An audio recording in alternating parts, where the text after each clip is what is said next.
जय श्री महाकाल दोस्तों, स्वागत है आपका मेरे हिंदी यूट्यूब चैनल जय श्री महाकाल में। आशा है आप सभी सही होंगे, स्वस्थ होंगे। दोस्तों, आज हम इस वीडियो में एक ऐसा प्रयोग बताने जा रहे हैं जो कि माता कामाख्या का है। योनि रूपा माता कामाख्या, ध्यान भी वही है उनका और मंत्र भी वही है।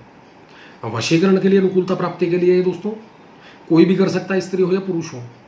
22 से लेकर 26 जून याद रखिएगा ये दिवस। इसके अलावा जब भी करेंगे उसके लिए फिर ये 4 दिन का नहीं है, उसके लिए समय बढ़ जाएगा, उसका विधि विधान अलग हो जाएगा। तो यहाँ पर इन दिवस को याद रखिएगा। बहुत शुभ दिवस है इन दिनों के लिए दोस्तों। बड़े बड़े तांत्रिक, नागा, साधु इंतजार करते हैं कि ऐसा कोई दिवस आए, जैसे कि सूर्य ग्रहण, दिवाली, होली। और यह जो दिवस है यहाँ पर दोस्तों दूर दूर से दर्शन करने भी आते हैं माता का। वो जो वस्त्र है माता का उसको प्राप्त करने के लिए भी आते हैं, और तांत्रिक अनुष्ठान करने, अपनी शक्तियां सिद्धियां जागृत करने के लिए या बढ़ाने के लिए भी आते हैं। यहां पर ये जो प्रयोग है दोस्तों माता का ही है, देवी का। आप इसको करेंगे, आप खुद देखेंगे एनर्जी का फ्लो, किस तरीके से शक्ति काम करती है। एनर्जी किसी भी व्यक्ति को अनुकूल करने के लिए कर सकते हैं। यहां पर भी आपका रिश्ता बिगड़ रहा है, खराब हो रहा है, पति पत्नी, प्रेमी प्रेमिका, माता पिता संतान के लिए इस प्रयोग को ना करें। इस प्रयोग को दोस्तों अगर तांत्रोक्त तरीके से करते हैं, स्त्रियों को, लड़कियों को, जैसे साइकिल आती है मंथली, उसके अगर पीरियड के कपड़े से तो ये वरदान है स्त्रियों के लिए। ये जो प्रयोग है तांत्रोक्त प्रयोग, यहां पर जो दिया जा रहा है मेन नॉर्मल प्रयोग दिया जा रहा है, जो कि कोई भी कर सकता है। प्रयोग को ध्यान से सुने, देखें, उसी के बाद करें। चलते हैं विधान पर दोस्तों। इसको आपने 22 तारीख से शुरू करना है। समय रात्रि का रखें, दिशा उत्तर, आसन वस्त्र लाल। माला इसके अंदर दोस्तों अगर लाल मूंगा मिल जाए आपको कहीं से तो बहुत बेहतर है, लाल हकीक मिल जाए तो बहुत बेहतर है, नहीं तो रुद्राक्ष।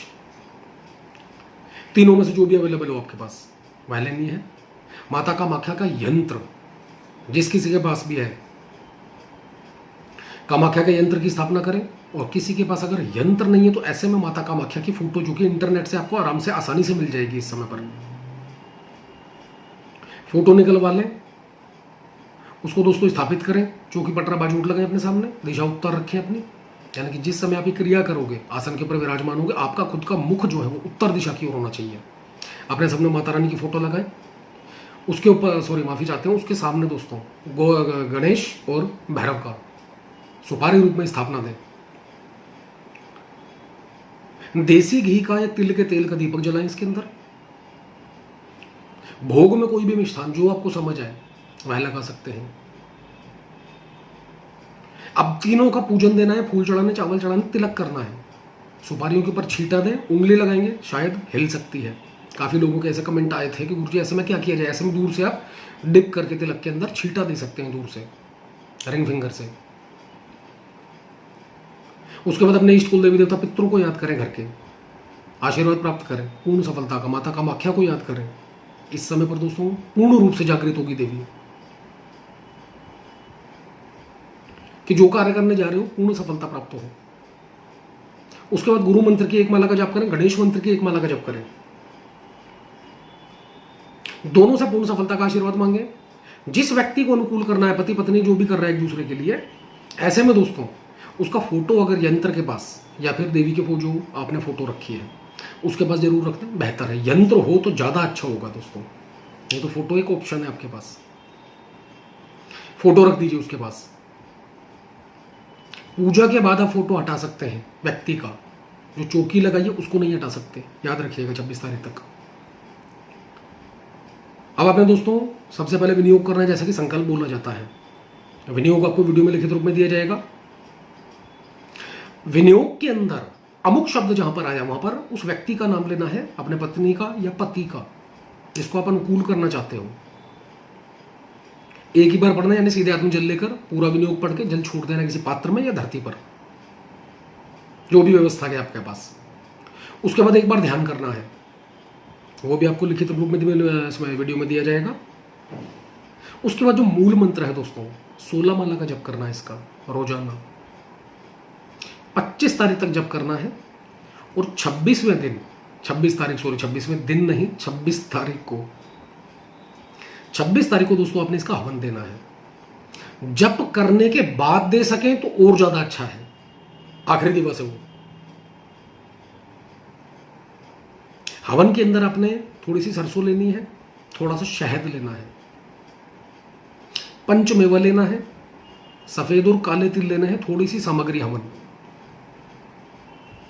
उसके अंदर सब कुछ ऐड कर देना है। अब इसके बाद दोस्तों आपने जो गाय का कंडा होता है, उपला, उसको सुलगाना है, नहीं तो आम की लकड़ी ले सकते हैं एवज में, ना मिले तो। यह सब लेकर आपने अग्नि प्रज्वलित करनी है। सबसे पहले गणेश जी की 5 आहुति, गुरु की 5 आहुति, गुरु मंत्र की, भगवान शिव की ओम नमः शिवाय की 5 आहुति देनी है, माँ दुर्गा जी के मंत्र की, हनुमान जी के मंत्र की, कोई भी मंत्र हो सकता है, 5 आहुतियां देनी है। विष्णु भगवान की, इंद्रदेव की, क्षेत्रपाल की देनी है, ग्राम देवता की देनी है, अपने कुल देवी देवता की देनी है, पितरों की देनी है। 5 आहुतियां इनकी सबकी दे दें, सफलता का आशीर्वाद प्राप्त करें इनसे। उसके बाद मूल मंत्र की दोस्तों आपने 1 या 3 माला की आहुतियां चढ़ानी है।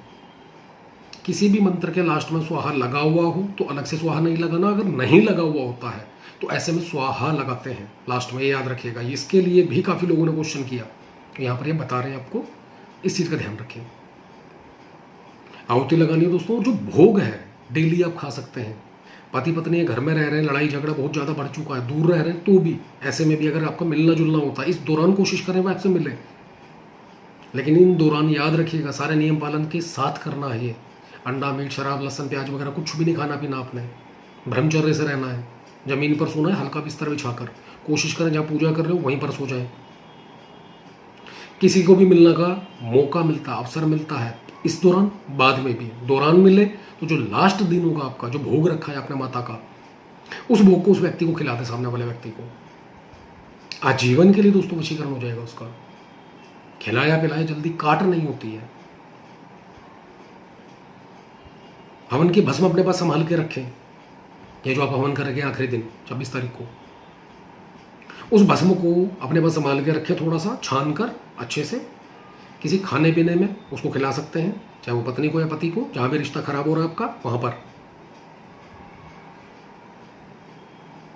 1 बार या 3 बार कम से कम ये खिलाना है दोस्तों, आपने याद रखिएगा। और मंत्र का 1 माला का जप रेगुलर रखिए, सेम विधान से रहेगा। विनियोग पहले रोजाना, जब 1 माला भी करेंगे तब भी ध्यान 1 बार, उसके बाद 1 माला मंत्र की। आपकी एनर्जी भी बनी रहेगी और देवी का आशीर्वाद भी मिलता रहेगा। कोई भी कितना भी दुखी है, परेशान है, याद रखिएगा, इंसान जब परेशान होता है, नॉर्मल सी बात है कि टेंशनों में घिरा रहता है, उसको कुछ समझ ही नहीं आता क्या करूं क्या ना करूं। ऐसे में जब भी आप किसी साधना पर, जप पर, तप पर, व्रत के ऊपर बैठते हैं, सबसे पहले तो शरणागत हो जाओ। परेशानियां सामने वाले के ऊपर छोड़ दो। देवी है, देवता है, किसी का भी मंत्र जप कर रहे हो अपने कुल देवी देवता को याद करके, बेशक शरण में आ चुका हूं, शरणागत हूं, मेरी सहायता करो। यकीन मानिए आप सही हो तो 100% आपको सहायता मिलेगी। नॉर्मल से जहाँ पे दोस्तों ज़्यादा समय का भी नहीं है, शुभ दिवस है, करके देखिए। आपका जो भी अनुभव हो कमेंट के माध्यम से बताएं। और इस दौरान एक बात और याद रखिएगा, गुस्सा नहीं करना है, किसी भी लेडी से गाली गलौच नहीं करनी, बदतमीजी नहीं करनी, कोई कुछ बोले हाथ जोड़कर निकल जाओ। और जो भी सामग्री है इसकी, जो आपने भैरव रूप में सुपारी रखी, पूजन दिया, सारे के सारे जल प्रवाह होगी, माला आसन ये अपने पास रख लेना है। दोबारा अगर कभी दोबारा से आपको प्रयोग करना पड़ता है, दोबारा से फिर इस्तेमाल कर सकते हैं। एक बार करके देखिए दोस्तों, और आजीवन के लिए मौज बहार है इस 4 दिनों के अंदर अंदर मात्र। और इसके अंदर हो सकता है, क्योंकि देवी जागृत है, इनकी शक्तियां जागृत हैं, आपके पास एनर्जी भी आ सकती है। तो डरना नहीं है, बहने ले खाना है इसके अंदर। और आपका जो भी अनुभव हो कमेंट के माध्यम से बताएं। वीडियो अच्छा लगे तो लाइक करें, शेयर करें, चैनल को सब्सक्राइब करना ना भूलें। धन्यवाद।